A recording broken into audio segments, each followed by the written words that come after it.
Hi, my name is Saeed Hassan, and today I'll be walking you through how to calculate the levered beta of AES Corporation. AES Corporation, to give you some context, is a global utilities company specifically functioning within the electrical industry. And the reason why I picked this stock to find the levered beta is because it's a pretty stable stock, pretty fundamental company, very typical of what you typically see in the power and utility space. Doesn't behave all that irregularly in the markets. So you get a pretty good idea of how to calculate beta through this way, which is usually the most common way, which is through Microsoft Excel, just running a regression and getting the data from a site like Yahoo Finance. So without further ado, let's jump right into it. So the first step is to just make sure that you can pull up Yahoo Finance on your computer. Doesn't really matter which browser you use or anything like that. Just make sure that you can access the website. So after you can get onto the website, your first step is to really collect all of that data that you need to run the analysis. So the first thing that you do is to look up the AES ticker, which in this case it's just the New York Stock Exchange ticker AES. That'll be your first option down on the drop-down menu. So you can go ahead and click that. That'll take you to a summary page for the stock, and it'll have all these metrics here, but that's not really pertinent to what we're looking for. So as you can see along this header or banner, or whatever you might call it, it's currently highlighted under summary. So what we want to look at is the historical data page. And so now we can start to kind of dig into what kind of data we really want. And so here we're looking at a time period of approximately 1 year, and you really want to make sure that this criteria is accurate. You want to have consistent data that you're working with. You want to make sure that your beta is credible and that it's been scrubbed for all of the right criteria. So just to make sure, you hit 1 year to begin with and click done. So now we're going to change the frequency to weekly, and really the intuition with changing this is we're going to be using weekly and monthly frequencies, and this is because we're looking for an average levered beta. If you were to use shorter term analysis, something to look at cyclicality rather than valuation, then you'd use something like daily returns. But for our purposes, weekly and monthly returns make the most sense. So we're going to go ahead and do that, and we're going to click apply. So now a new data set will populate, and you want to go ahead and click download data, and this will pop up as an Excel document right there. So this step isn't absolutely necessary at all, but I do it just to maintain a good clean uh, track of exactly where my data is and what each file is. So that will be my AES 1 year weekly. So now that is labeled, and that just popped up right there. And so then the next step is to find the monthly information. So that's 1 year monthly. I'm going to click apply, and the process is really the same there. I'm going to click download data. So then again, not necessary at all, as long as you can keep track of this. It's really all that matters. This is just for my own personal preference, but I'm just renaming all of those files. So now I have all the 1 year information for the stock. So now I'm going to move on to 5 year. So I go ahead and change my time period criteria to 5 year, just like that. And you want to keep an eye out for the dates, for the start dates and the end dates. Here it's a 5 year period, so I know I'm on the right track here. Switch that back to weekly just to keep it consistent, and click apply again. So now I can download that data for the 5 year. Really the same process, and it's pretty repetitive until you get into the actual analysis here and the consolidation. But we'll talk about that shortly. So that's the weekly, as I just renamed it. That popped up right there. And then I also want the monthly here, so I'm going to apply that. And then after that populates, I'm going to download that as well. Let's see here. Popped up there. So that's AES 5-year monthly. Great. So now I have all the data for my stock. So now to find my beta, I'll need to compare all of those returns that I just pulled up, all of that data that I just pulled up to some sort of stock index. And so for our purposes, since it's an industrial company, the S&P 500 makes the most sense because industrial companies usually fall within that index. So again, just go to Yahoo Finance and we're going to use a very similar tactic. We're going to do that caret button, which is just Shift-6 for everyone that doesn't know, and then we're going to hit GSPC, which is just the ticker for the index. And that'll be selected from the drop-down menu. So then that will pull up a page pretty similar to the one we were looking at. And really, we're doing the same thing here. But instead of pulling up a 1-year, we're just going to use 5-year, just because in our case for the S&P, everything that we need to compare within a 1-year time period will be available within the 5-year period as well. So we hit weekly on that, and we click apply. And then we can download that. Again, just renaming. So that'll be SP underscore 5-year weekly. Great, we have that. And then we have our monthlies. We can apply that filter. We're going to download that table. There it is. Same tactic here, SP underscore 5-year and then monthly. Great. So now we have all of our data. It's these 6 files right here. So now what you want to do is you want to open up a new workbook, just like this in Excel. It doesn't really matter what the default functions are, as long as everything's pretty standardized, you should be good to go. So now what you want to do is you want to put all of that data that you just got in those separate tables into one table onto a consolidated worksheet. So each section, each time period with each frequency will take up about 3 columns on their own, and I can show you exactly what that'll look like. So I want to start with my S&P figures, just because those will be the easiest figures to knock out. So I'm going to open up the S&P 5-year weekly, and from here I'm going to select the date as well as the adjusted close columns. So what you want to do is you want to click and select on all of those and copy those, and over here you want to paste it. Give a line in between at the top for labels, but go ahead and paste it in that first column there. And then I also want, like I mentioned, the adjusted close. So I want to select all of those, copy those in there. Great. So I'm going to leave this section blank right here because I do want to leave this as my returns column.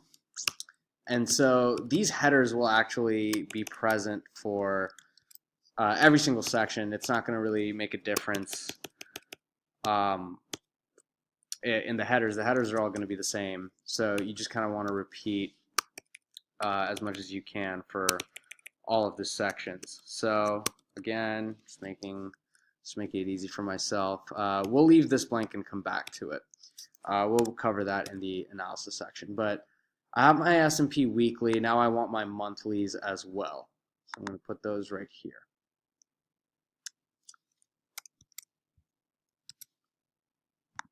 So again, just copy and paste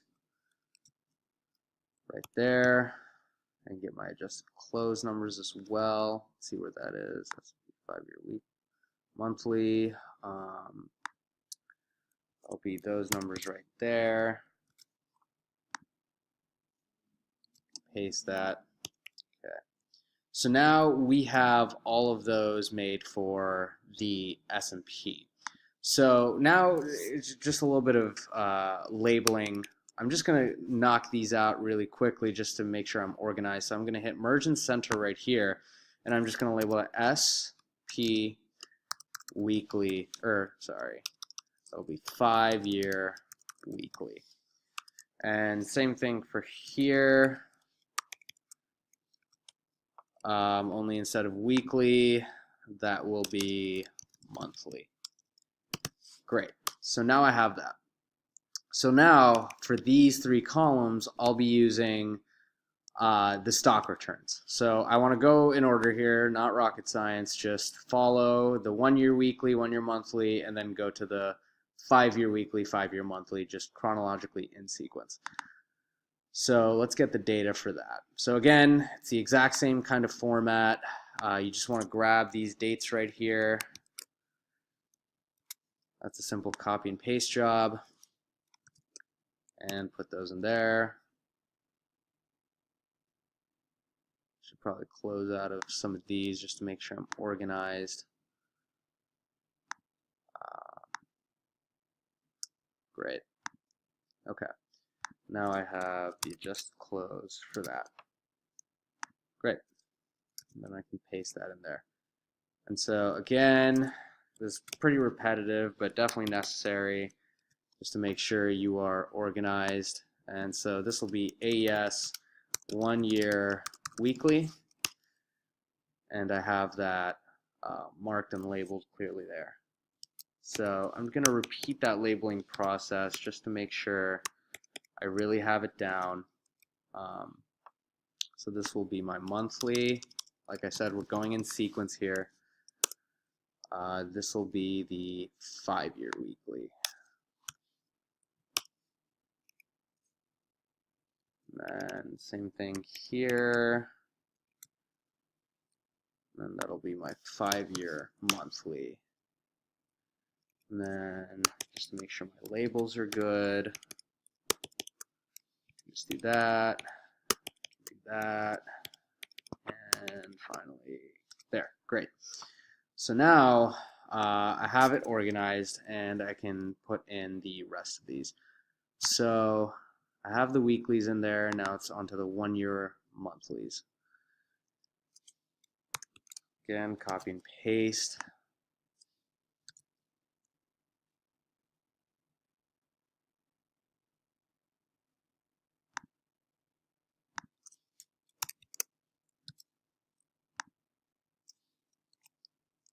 Right. And then I can move on to the 5-year data. Just exit out of these. Okay. So again, you want to go in sequence, so you start off with the weeklies.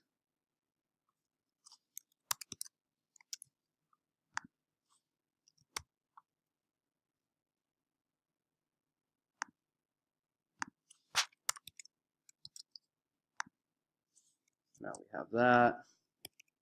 Now we want the monthlies as well.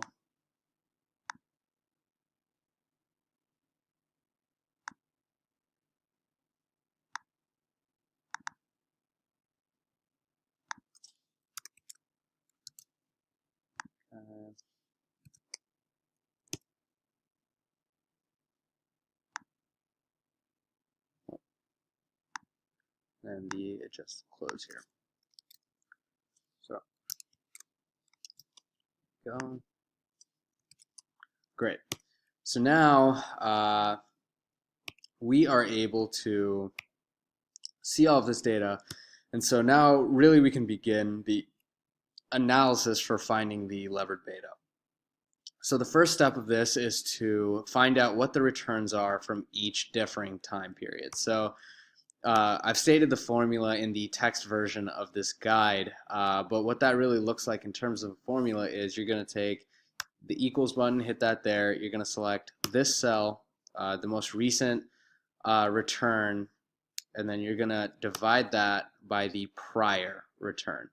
So just like that, the prior return, and then you're going to do -1 to make it into a decimal. So you're going to continue that for that entire section, just like that. Let's quite a bit of data, so it might take a while for you to.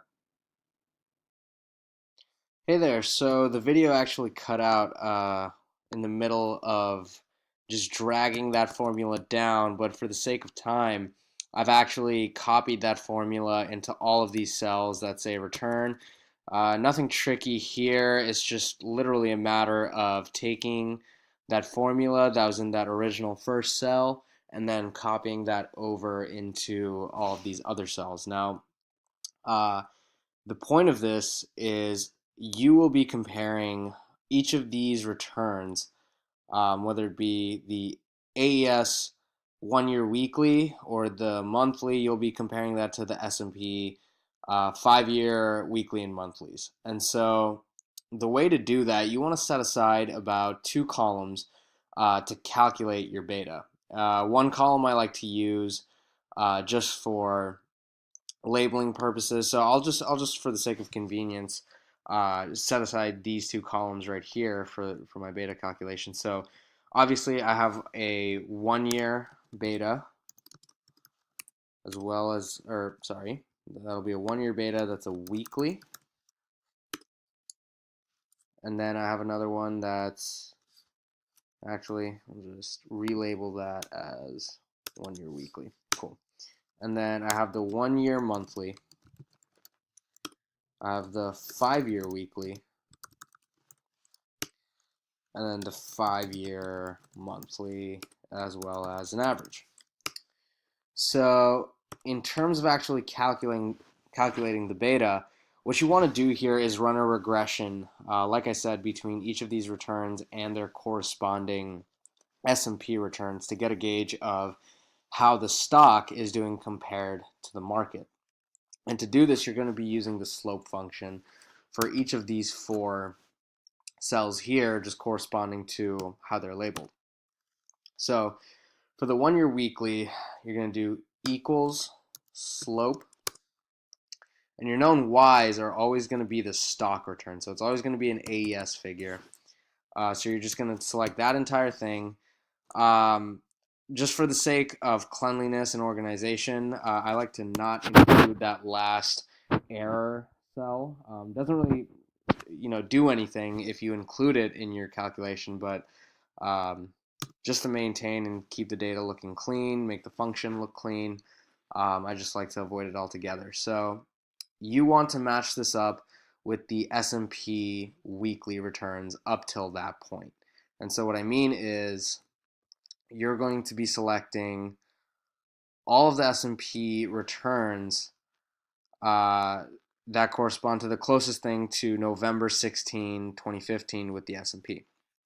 So that's looking like it'll come down to about the 30th of November. And it's fine if it's not exactly corresponding to the day. We just need a rough gauge of how it's doing relative to the market. So you're going to highlight that entire cell, and that'll give you the beta for the 1 year weekly. So that's your first calculation.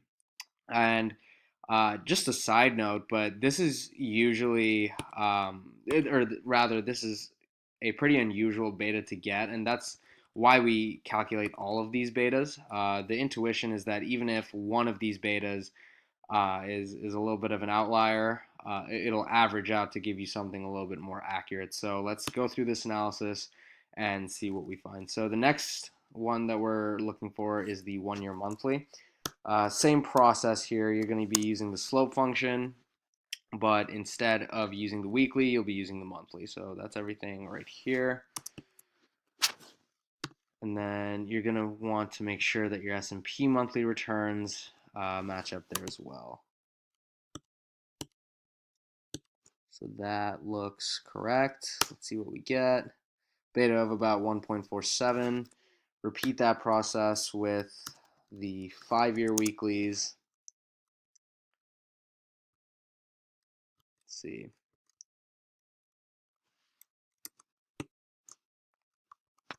There. And then your known X's will always be the monthlies, like I mentioned.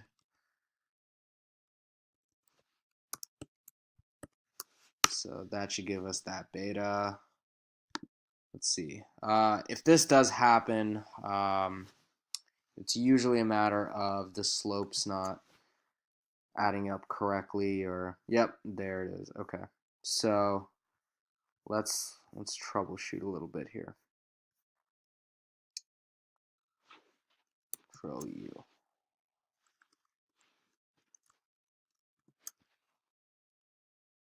Ah, that would be the problem. As you can see, this is actually a very good example of what not to do. As you can see, I actually matched up the weekly returns with the S&P monthly return. So that's a big no-no. Easy fix, but it is something that you need to look out for. Really, the way you go about this is just editing the cells for the S&P return. So all we're really doing is moving it over from monthly to weekly. So to do that, I'm literally just going to delete all of that, and then for the weekly returns, just drag down here.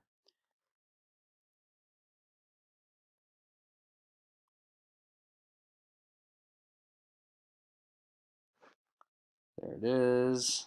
Let's see if that gives us something more accurate. There we go. So just like that, we fixed that issue, and we got A beta for the 5-year weekly. So last one, it's the 5-year monthly, exact same method. So here, I'm just taking the monthly for AES,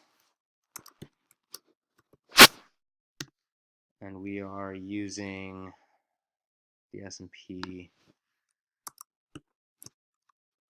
5-year. Great. So now we have all of our betas calculated, and so to get a true derived leveraged beta, we just have to find the average of all of these. That one is a relatively easy formula, just equals average, and you select all of those, and we have our beta. So we can now use this figure 0.8138 as our derived leveraged beta for AES Corporation. And like I mentioned earlier in the video, you can use this formulation, this type of calculation for a range of different companies, range of different industries. Um, while I did use the AES Corporation stock, you are by no means limited to just industrial stocks, power and utility stocks. This sort of methodology will typically work for most industries, whether it be healthcare, consumer and retail, whatever kind of analysis you want to do as well. So hope that was helpful. I have other troubleshooting techniques listed in the text version of this guide. Unfortunately, can't actually capture that video since Capital IQ, which is one of the software listed for troubleshooting, it's actually pretty privy to personal information. So can't disclose that right now, but there's a full walkthrough for how you would go about troubleshooting for any problems with derivation of the leverage beta. But hope that was helpful. And that is how you calculate the leverage beta of AES Corporation. Thanks. Bye.